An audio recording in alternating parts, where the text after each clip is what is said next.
Huu ni wakati sahihi kabisa wa Engineer Hersi kukaa pembeni na kuacha watu wengine wafanye usajili. Asiingilie majukumu ya usajili tena, kwa sababu yeye mara nyingi ndio anaingia front na yeye ndio mara nyingi analeta wachezaji. Unajua kuna wakati unamsifia kwa sababu alifanya vizuri sana. Kuna nyota aliwaleta waka click hapa, wakina Fiston Mayele, wakina Yannick Bangala na wengine wengi.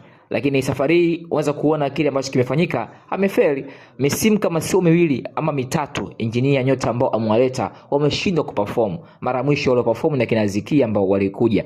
Mbali na hapo, nyota wote waliosajiliwa au kuingia kwenye mfumo, wengine wakafeli kabisa. Msimu huu tunazungumzia aina nyota ambao waliletwa ni zaidi ya 7 mpaka 8. Wakina Dumbia, wakina Kouma, wakina Bala, wakina Conte nazungumzia, wakina Ekua, wakina Boyel nazungumzia.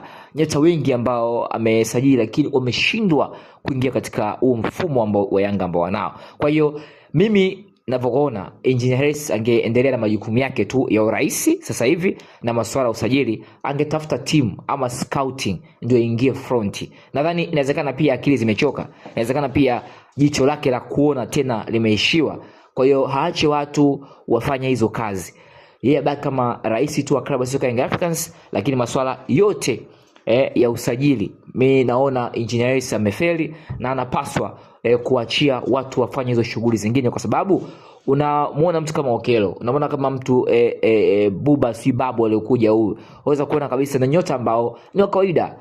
Kwa hiyo inawezekana yeye kwa sababu ana power, ana nguvu, anakwenda kusajili wachezaji kutokana na yeye ana uwezo kama president wa Young Africans, sawa. Lakini ili Yanga ifanye vizuri hasa kuelekea msimu ujao, Engineer Hersi akae pembeni.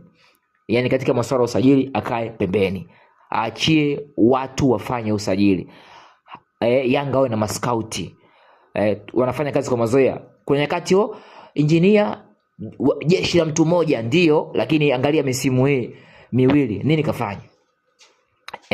Nyota waliowaleta, kuna walikuja watu hapa tuliambiwa kina Skudu Makudubela, watu wengi walikuja hapa lakini meshindwa. Na kwa sababu tu Yanga inafanya vizuri ndio maana watu waongei.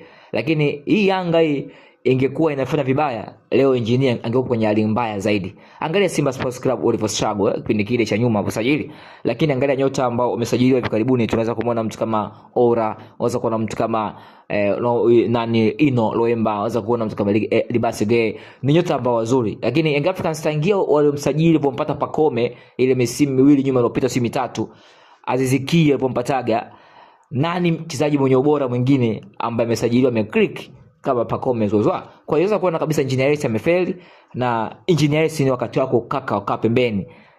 Wewe shughulikia mambo ya kujenga uwanja, wachezaji wapate mishahara na timu ikae kwenye mazingira mazuri, lakini mambo ya usajili tena naona umefeli.